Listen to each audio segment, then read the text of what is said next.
Hello students, welcome on dreamer study. हम बात करने वाले हैं अभी करंट डेंसिटी के बारे में। आइए देखते हैं क्या होता है करंट डेंसिटी।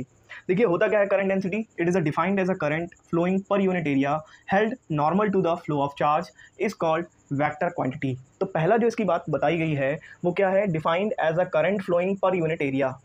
मान लेते हैं पर यूनिट एरिया का मतलब है पर यूनिट एरिया कितना चार्ज फ्लो कर रहा है, कितना करंट फ्लो कर रहा है। तो मान लेते हैं हमारा वायर जो था उसका एरिया था इतना, अब वायर का एरिया हो चुका है इतना और फिर वायर का एरिया हो चुका है इतना। क्लियर।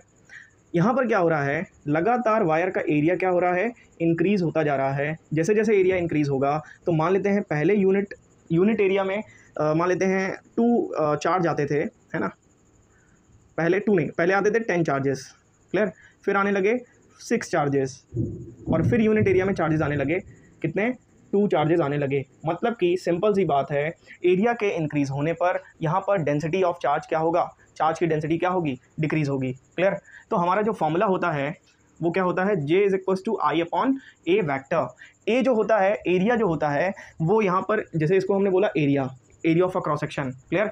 बट इसका जो वेक्टर होगा, वेक्टर का डायरेक्शन इस डायरेक्शन में होगा। क्लियर ना। एरिया वेक्टर हम बोले ये है एरिया। क्लियर। एरिया है ये, हमने बोला इसका वेक्टर, एरिया वेक्टर किधर होगा, तो इसके जस्ट परपेंडिकुलर डायरेक्शन में क्या होगा, एरिया वेक्टर होगा। अभी और भी बताते हैं, देखिएगा। जैसे मान लेते हैं यहाँ पर आगे बोला है normal to the flow of charge it is a vector quantity in the direction same as a positive charge. जिधर पॉजिटिव चार्ज जाता है उधर ही हमारी क्या जाती है, करंट, जो हमारी करंट डेंसिटी होती है वो भी उसी डायरेक्शन में जाती है। अब समझिएगा कैसे। ये वायर है, इसमें करंट जा रहा है, तो आप लोग समझने की कोशिश करिएगा। करंट इसके परपेंडिकुलरली मूव कर रहा है। एरिया ऑफ क्रॉस सेक्शन के करंट कैसे मूव कर रहा है, परपेंडिकुलरली मूव कर रहा है। क्लियर। मतलब हमारा जो करंट है वो परपेंडिकुलरली मूव कर रहा है एरिया ऑफ क्रॉस सेक्शन के।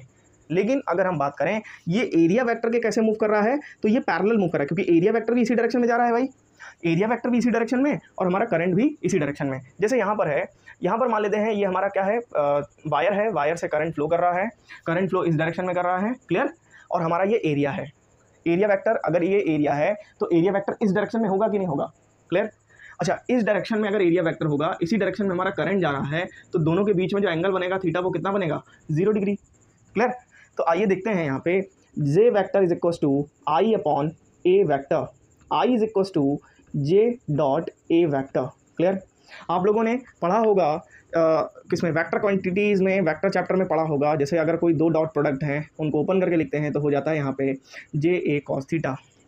क्लियर। लिखा यहाँ पे तो हो गया जे ए कॉस थीटा। तो ऐसे केस में जहाँ पर एरिया वेक्टर और करंट बिल्कुल ही कैसे जाते हैं, पैरेलल ही जाते हैं। एरिया वेक्टर और एरिया में अंतर है, फिर से ध्यान रखना। जैसे अगर एरिया बोल दे, एरिया के कैसा है करंट, तो बोलेंगे परपेंडिकुलर। ठीक है। और बोलेंगे एरिया वेक्टर के कैसा है, तो एरिया वेक्टर, क्योंकि करंट इधर जिधर करंट जा रहा है उसी डायरेक्शन में एरिया वेक्टर भी जा रहा है, तो इट मीन्स वहाँ पर क्या हो जाएगा, वहाँ पे जो थीटा की वैल्यू निकल करके आएगी वो 0 निकल करके आएगी। क्लियर। देखने की कोशिश करिए, महसूस करिए भाई क्या हो रहा है क्या नहीं। कॉस 0 क्या होता है, 1 होता है। चलो भाई, तो यहाँ पर आई इज इक्वल टू जे हो गया, और हमें जे की अगर वैल्यू निकालनी हो तो हो जाएगी आई अपॉन ए। क्लियर। इतनी बात क्लियर हुई है। चलिए अब यहाँ पर देखते हैं, हमने क्या किया, वायर को कट किया इस तरीके से। जैसे ये वायर था, हमने इसको इस तरीके से कट कर दिया, तो अब इसका एरिया कुछ इस तरीके से है। अभी ऐसे था बिल्कुल एरिया, अब एरिया ऐसे है। क्लियर ना। अच्छा, करंट तो अभी भी सीधे सीधे निकलेगा, चाहे ये ऐसे हो जाए तब भी करंट इसे कैसे निकलेगा, ऐसे आएगा, सीधे निकल जाएगा।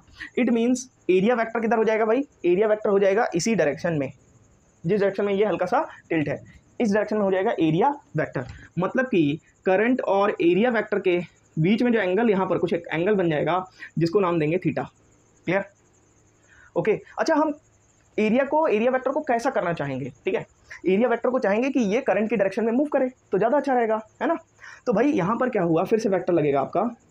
यहाँ पर हमने इसको डिवाइड किया, ये हमारा थीटा है और हमारा ये क्या है, एरिया वेक्टर है। क्लियर। क्या है, एरिया वेक्टर। अब ये जब इधर जाएगा तो ये हो जाएगा ए कॉस थीटा। क्लियर। और जब ये इधर आएगा, क्योंकि जब थीटा कंपोनेंट के पास जाते हैं यहाँ पर, तो क्योंकि हमें इधर हो जाता है ए कॉस थीटा, और जब थीटा से दूर आते हैं तो क्या हो जाता है, ए साइन थीटा। आप लोग जब वेक्टर पढ़ेंगे तो इसमें इस बात का जिक्र किया जाएगा। एक्चुअल में हमें जाना किधर है, हमें जाना है आई की डायरेक्शन में, मतलब जाना है थीटा की ओर। तो हमारा यहाँ पर क्या यूज़ होगा, ए कॉस थीटा। चलिए आइए देखते हैं क्या होता है formula, J vector is equal to I upon A vector. तो ये हो जाएगा I upon A cos theta. Clear. ये हमारा क्या हुआ है, हमारा ये नया फॉर्मूला निकल करके आया किसके लिए, ये जब हमारा एरिया थीटा टिल्ट होगा। क्लियर, इतनी बात समझ आई है। तो अब हम यहाँ पर बात करने वाले हैं relation between current density and drift velocity. आइए देखते हैं। तो करंट डेंसिटी को हम लोग V से डिनोट करते हैं, ड्रिफ्ट वेलोसिटी को हम लोग VD से डिनोट करते हैं। अब आपको एक फॉर्मूला पता होगा, आपने अगर पहले पढ़ा होगा करंट को लेकर के, I = NEAVD, ये फॉर्मूला आप लोग को पता होगा, ध्यान रखिएगा। तो शुरुआत यहाँ से होती है और यहाँ पर क्या करेंगे, A को डिवाइड में ले आएंगे, यहाँ पर हो जाएगा I/A और इधर हो जाएगा NEVD एंड I/A इज़ क्या होता है, करंट डेंसिटी होता है, इधर हो जाएगा NEVD। क्लियर। और होगा क्या, जब हम इसको लिखेंगे in vector form, in vector form में लिखेंगे तो ये हो जाएगा J vector is equal to minus का NEVD वेक्टर।